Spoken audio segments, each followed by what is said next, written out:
Bonjour tout le monde, j'espère que vous allez bien. Je veux attendre 2-3 minutes pour que tout le monde soit avec nous et ensuite on va commencer cette première rencontre.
Bon, maintenant je préfère de commencer. Tout d'abord, je veux me présenter. Je m'appelle Hana El-Ghazi, je suis de Akkar, j'habite à Akkar. Je suis une enseignante et une coordinatrice de langue française. J'ai un diplôme d'enseignement et un master FLE de l'université de Balamand et ça fait 10 ans que j'enseigne dans les écoles publiques et privées. Le plan de la session d'aujourd'hui se résume dans les points qui figurent ici.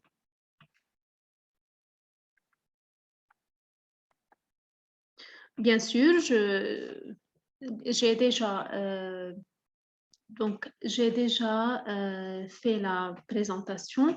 Ensuite, je vais commencer avec les objectifs du niveau B2. Et je vais présenter le format de l'examen DELF B2 et avec quelques conseils. Et enfin, on va terminer avec une activité interactive. Tout d'abord, je veux vous dire que le livre que je suis dans mes formations est Alter Ego, niveau B2. Donc, je trouve que ce livre est très intéressant et très utile et il aide beaucoup à la préparation du DELF B2. Donc, on trouve tout ce qui est demandé pour l'examen, c'est-à-dire on a les 4 compétences, l'oral, l'écrit et avec des documents bien sûr sonores et des enregistrements. Mais moi, je ne me contente pas de ce qui se trouve dans le livre. Je travaille bien sûr des fiches supplémentaires et des exercices supplémentaires selon les besoins des élèves.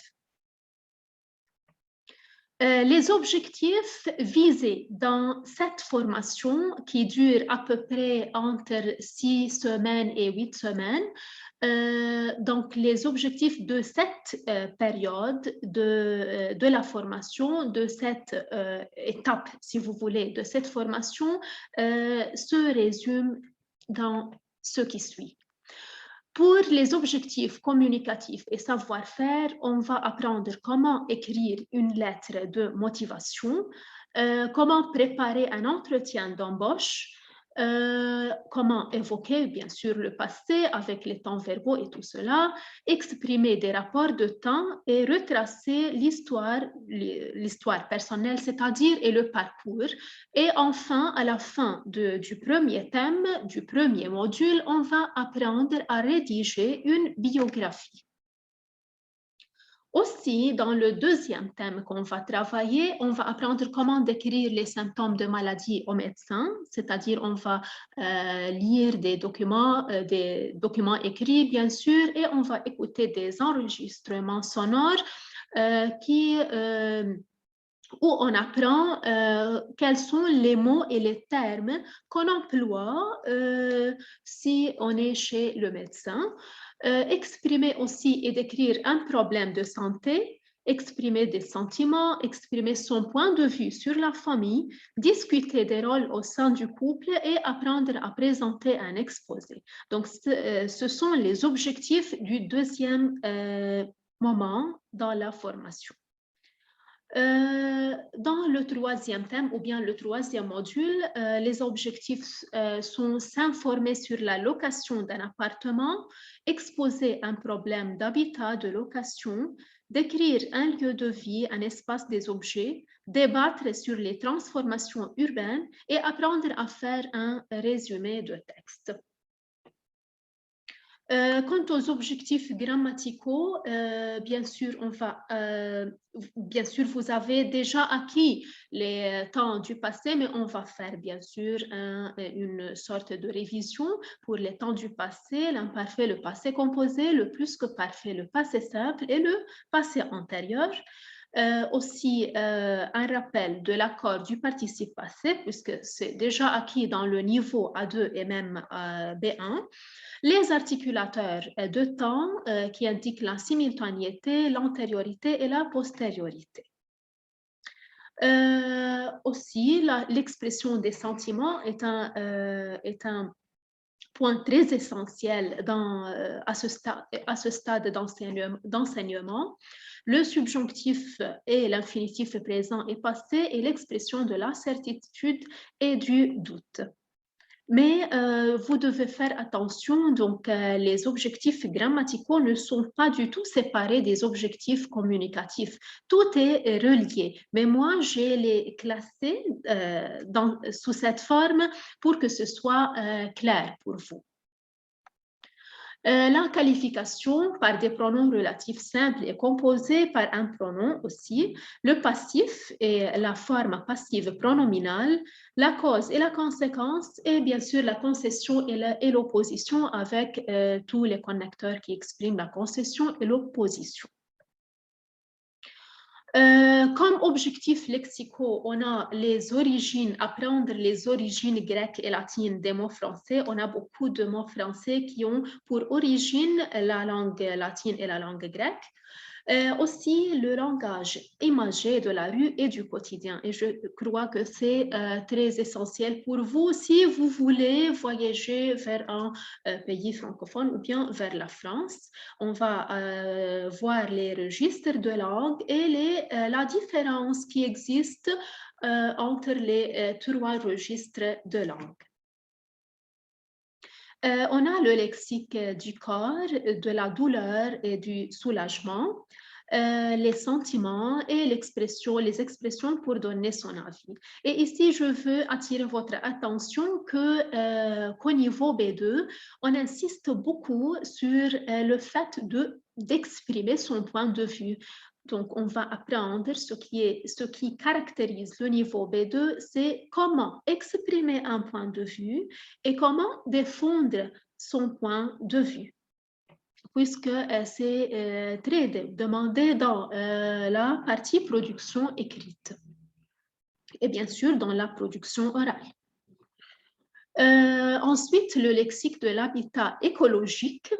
En fait, l'environnement et la nature est un thème très, si vous voulez, sacré dans la culture occidentale. Pour cela, on insiste beaucoup sur l'écologie, l'environnement, la construction et les finitions, les préfixes et les suffixes de la transformation et les noms composés. Le vocabulaire que vous allez acquérir dans cette formation est en rapport avec ces 5 sujets. Les racines, c'est-à-dire les origines, la vie privée, la vie du couple par exemple, et la vie personnelle, l'amour, l'habitat, tout ce qui est en rapport avec l'habitat, l'appartement, les maisons et bien sûr le monde professionnel. Je crois aussi que c'est un thème très essentiel pour la plupart d'entre vous, le monde professionnel ou bien le travail.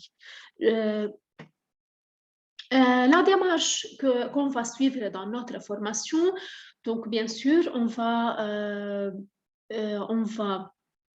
bien sûr travailler des jeux de rôle, des présentations. On va essayer de faire des échanges, même en ligne, et des débats. On a bien sûr des activités de compréhension de l'oral. On a des exercices d'entraînement pour travailler tout ce qui est grammatical et lexical. On a toujours, on va travailler la plupart de temps, on va travailler des documents écrits, c'est-à-dire un article de presse, une interview, un entretien, et vous allez répondre bien sûr aux questions qui sont proposées. On a aussi les activités de production écrite et ici j'insiste sur la production écrite puisqu'il y a toute une démarche spécifique pour apprendre comment écrire une production écrite pour réussir l'examen bien sûr d'ELF B2. Et tout cela dans le but d'avoir une idée générale de la culture française et pour donc savoir un peu si vous voulez, les aspects de la vie en France. Ici, j'ai terminé avec la présentation des objectifs. Maintenant, je passe à la présentation de l'examen, c'est-à-dire la présentation, la forme ou bien le format de l'examen DELF B2. Je crois que la plupart d'entre vous ont un peu une idée de cet examen. En général, on évalue 4 compétences: la production orale, la compréhension de l'oral, la compréhension de l'écrit et aussi la production écrite. L'utilisateur B2 a déjà acquis un degré d'indépendance, c'est-à-dire vous devez être capable de comprendre un texte, un document sonore. Donc, au moins, vous devez être capable de comprendre l'essentiel d'un document ou bien d'une émission télévisée, etc. Donc, le degré d'indépendance que vous avez vous permet d'argumenter pour défendre son point de vue ou bien son opinion, développer son point de vue et négocier. À ce niveau, le candidat fait preuve d'aisance dans le discours social et devient capable de corriger lui-même ses erreurs. En fait, ce qui caractérise l'utilisateur ou bien l'apprenant au niveau B2, c'est qu'il est capable de se corriger, c'est-à-dire il peut, en écrivant bien sûr, il peut commettre des erreurs, mais en relisant, en relisant ce qu'il a écrit, il doit être capable de se corriger. Le format de l'examen, donc on a tout d'abord la compréhension de l'oral. C'est une réponse à des questionnaires de compréhension portant sur 2 documents enregistrés. Ces deux documents peuvent être des interviews, bulletins d'information, exposés, conférences, discours, documentaires, émissions de radio ou bien une émission télévisée. On a en général 2 documents. Vous allez écouter le premier document une seule écoute et le deuxième document, vous allez l'écouter 2 fois. Et la durée maximale des documents de l'écoute, c'est 8 minutes. La durée de la compréhension de l'oral, c'est à peu près une demi-heure. Ensuite, on passe à la compréhension des écrits. C'est une réponse à des questionnaires de compréhension portant sur 2 documents écrits. C'est-à-dire, dans l'examen, on a 2 textes à traiter, on a 2 textes à lire. Le premier est un texte à caractère informatif concernant la France ou l'espace francophone et le deuxième, c'est un texte argumentatif, c'est-à-dire où l'auteur exprime son point de vue, où l'auteur défend une idée ou bien un point de vue. La durée de l'examen de l'écrit, c'est-à-dire la CE, c'est 1 heure. On continue avec la production écrite. C'est une prise de position personnelle, argumentée, c'est-à-dire contribution à un débat, lettre formelle, article critique.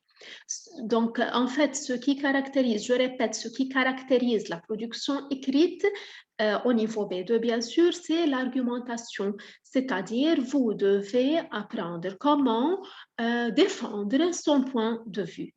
Et bien sûr, ici, je vais vous apprendre comment défendre votre point de vue à l'aide des connecteurs logiques, à l'aide des exemples, à l'aide des arguments et bien sûr à l'aide de la mise en page, bien sûr, que votre PE va prendre.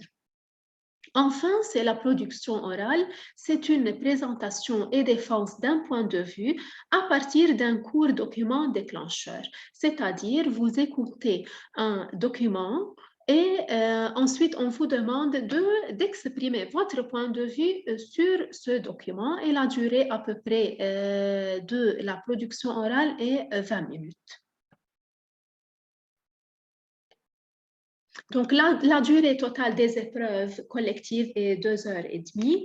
La note totale est sur 100. Le seuil de réussite pour l'obtention du diplôme DELF B2 est bien sûr 50%. Et la note minimale requise par épreuve est 5 sur 25.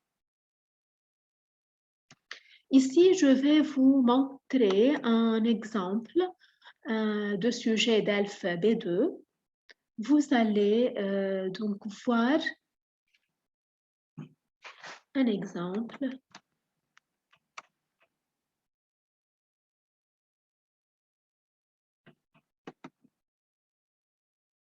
Apparemment, j'ai un problème.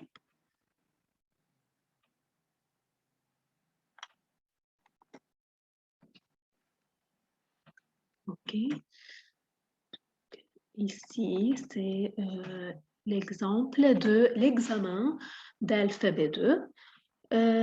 Donc, comme on l'a déjà dit, on commence avec la compréhension de l'oral, c'est-à-dire vous écoutez un document sonore 2 fois et on vous pose les questions. Par exemple, ici, qu'enseigne le professeur Michel? Ici, il y a une question QCM. Numéro 3, on a une réponse. Vous devez répondre à partir de ce que vous avez écouté, bien sûr. Et vous voyez que la note... Ah, ok, pardon. Je vais faire une recherche. Ok. Oui, donc maintenant, je crois que vous voyez l'écran, n'est-ce pas? Donc, on a la compréhension de l'oral, on a le premier exercice, vous allez écouter un document sonore 2 fois, puis on vous pose des questions à propos, bien sûr, du document. On a une question, on a 2 questions qui sont, on peut dire que la réponse doit être déduite à partir du document. On a aussi une question QCM, c'est-à-dire vous devez choisir la bonne réponse. Et en général, on a pour ce document 9 ou bien 10, 12, 13 questions sur le document. C'est-à-dire, vous allez à partir d'une seule écoute, répondre à 13 questions, c'est-à-dire vous devez être capable de comprendre le moindre détail dans le document. Et à la fin de cette session, je vais vous donner un conseil pour que vous entraînez à l'écoute. Le deuxième exercice, vous allez écouter, vous allez entendre une seule fois un document sonore. Sa durée est 1 minute 30 secondes ou bien 2 minutes.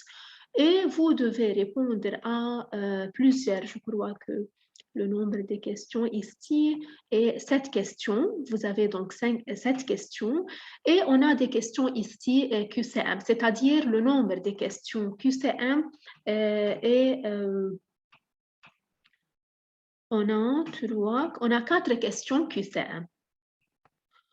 Dans la compréhension de l'écrit, vous avez, comme on l'a déjà dit, on a donc 2 textes. Le premier texte est un texte informatif.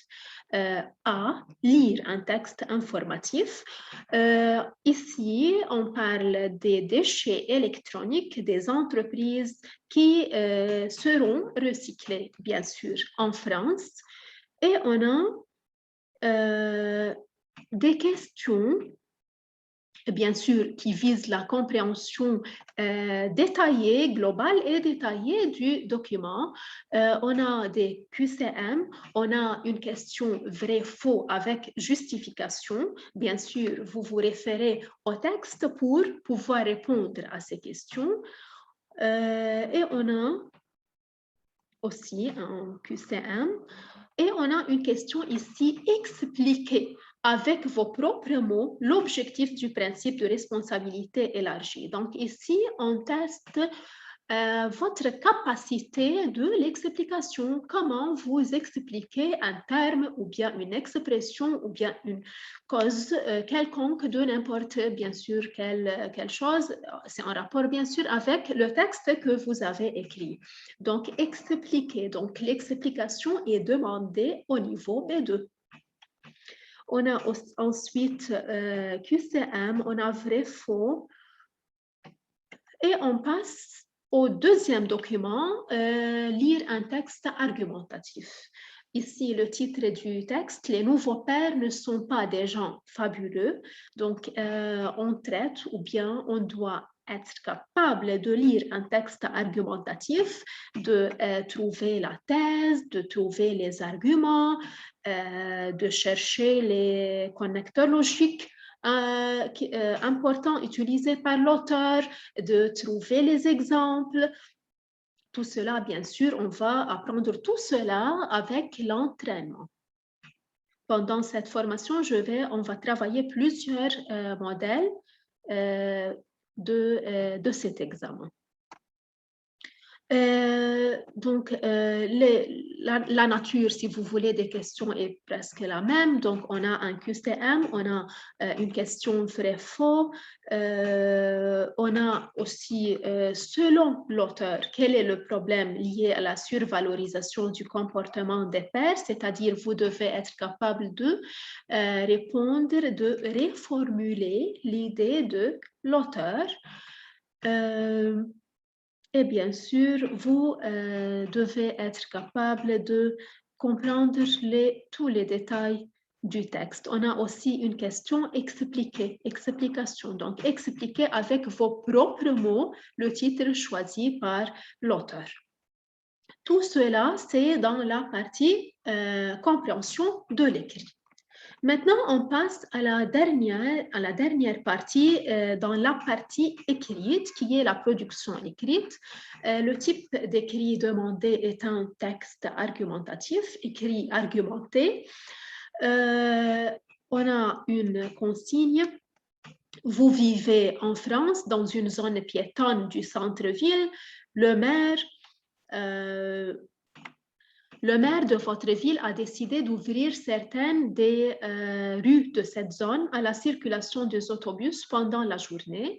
Comme représentant de votre immeuble, vous écrivez une lettre au maire pour contester cette décision en justifiant votre point de vue. Donc ici, on voit clairement que le type du texte demandé est le type argumentatif et vous allez justifier et vous allez argumenter et vous allez donc défendre votre point de vue. Maintenant, je vais vous montrer si vous voulez, quelques conseils pour travailler un tel modèle. Donc, je commence avec la partie fiches outils, niveau B2. Donc, tout d'abord, vous devez lire attentivement les consignes, bien sûr, des exercices, des épreuves qui se trouvent sur le site d'ELF-DALF et si nécessaire, à l'aide du dictionnaire, habituez-vous au vocabulaire utilisé. Je vais vous préparer une fiche dans laquelle on résume, si vous voulez, les verbes consignes et les mots interrogatifs utilisés pour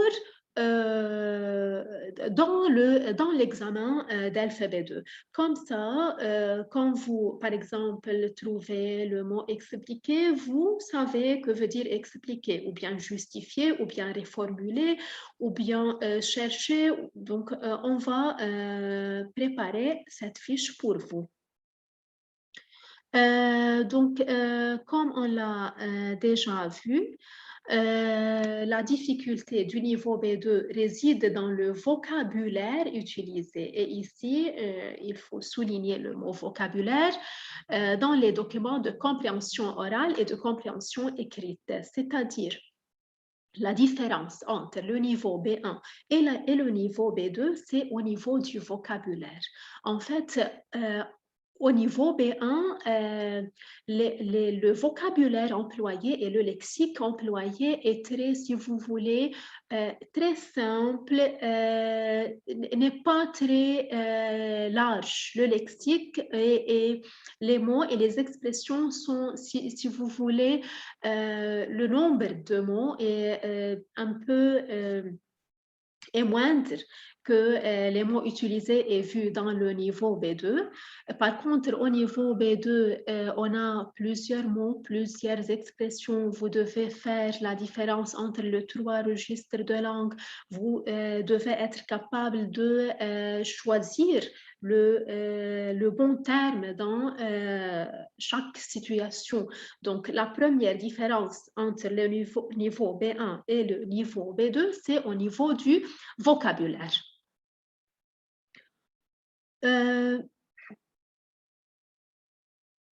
Et les types, maintenant, ici, j'ai résumé les types de questions que vous allez rencontrer dans les épreuves.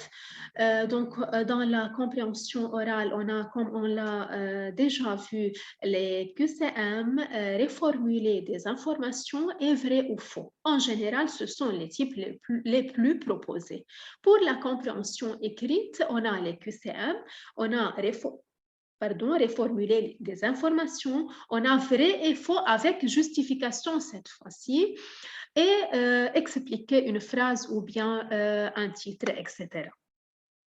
Comme conseil, il est important d'apprendre à reformuler. Reformuler, c'est-à-dire écrire la même idée avec vos propres mots. C'est-à-dire comprendre l'essentiel du texte, comprendre l'essentiel d'un paragraphe et le dire avec vos propres mots. Pour cela, vous devez bien sûr mémoriser, vous devez lire beaucoup d'articles et beaucoup de textes pour élargir cette, si vous voulez, cette zone de vocabulaire. Donc, il est important d'apprendre à reformuler, à expliquer des informations pour réussir à répondre à ces questions. Et en ce qui concerne les QCM et les questions vraies-faux avec justification, il n'y a pas de difficulté particulière. Il suffit de bien lire, de bien écouter pour pouvoir répondre à ces questions.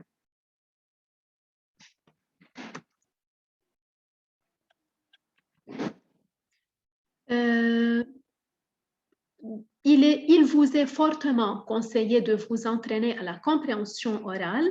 Ici, je vous propose le site TV5 Monde dans lequel vous trouvez une rubrique consacrée à l'apprentissage de la langue française. Je vais essayer d'entrer sur ce site pour vous montrer comment s'inscrire pour profiter de ce site.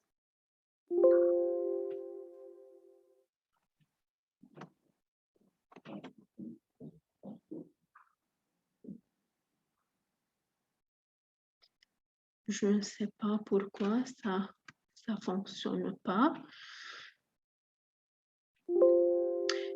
À la fin, je préfère qu'à la fin de cette session, si on aura du temps, je vous montre comment on s'inscrit à ce site. Donc, mais vous pouvez noter chez vous le site de TV5 Monde, la rubrique langue française. On a aussi le site de RFI.fr, où on peut lire des articles, voir des vidéos, bien sûr pour savoir, pour connaître l'actualité et aussi pour élargir votre vocabulaire. S'il vous plaît, après 3 minutes, on va cliquer sur le même lien pour reprendre la session. J'ai encore 3 minutes. Bon, pour l'épreuve de production écrite, donc on a déjà vu que le type demandé est le type argumentatif. Le nombre de mots demandés est entre 240, 260 ou bien 250 si vous voulez. Et bien sûr, maintenant je vais vous montrer un exemple comment, si vous voulez détailler les composantes de la consigne. Les charges, je lis la consigne. Les charges qui pèsent sur les étudiants n'ont cessé d'augmenter les années passées, privant certains d'entre eux de la possibilité de faire les études de leur choix. Vous êtes porte-parole d'une association d'étudiants qui défend le droit à la formation pour tous. Vous écrivez au ministre de l'Éducation pour l'alerter sur la situation, vous donnez 2 ou 3 faits précis sur le contexte et vous lui rappelez pourquoi il est important pour un pays d'avoir une jeunesse bien formée. Vous proposez également 1 ou 2 mesures pour améliorer la situation. Donc ici, la consigne ici est un peu longue, mais il suffit de trouver les mots-clés, de trouver les verbes consignes pour pouvoir répondre à cette consigne. Tout d'abord, avant de commencer la rédaction de la réponse, il faut bien lire la situation afin de repérer. Tout d'abord, vous devez repérer le contexte. Le contexte, c'est-à-dire la situation dans laquelle on travaille. Vous êtes porte-parole. Porte-parole en ناطق باسم d'une association d'étudiants qui défend le droit à la formation pour tous. Vous écrivez au ministre de l'Éducation pour l'alerter sur la situation. Donc, c'est le contexte. Ensuite, on a le type d'écrit. Vous écrivez au ministre de l'Éducation pourquoi? Pour l'alerter sur la situation. Donc ici, on peut repérer le type d'écrit demandé. Il s'agit d'une lettre officielle pour laquelle il faut connaître les codes, bien sûr, de mise en page. Le sujet, c'est-à-dire le thème. Les charges qui pèsent sur les étudiants n'ont cessé d'augmenter les années passées, privant certains d'entre eux de la possibilité de faire les études de leur choix. Donc ici, on peut repérer le thème ou bien le sujet duquel on parle. Maintenant, on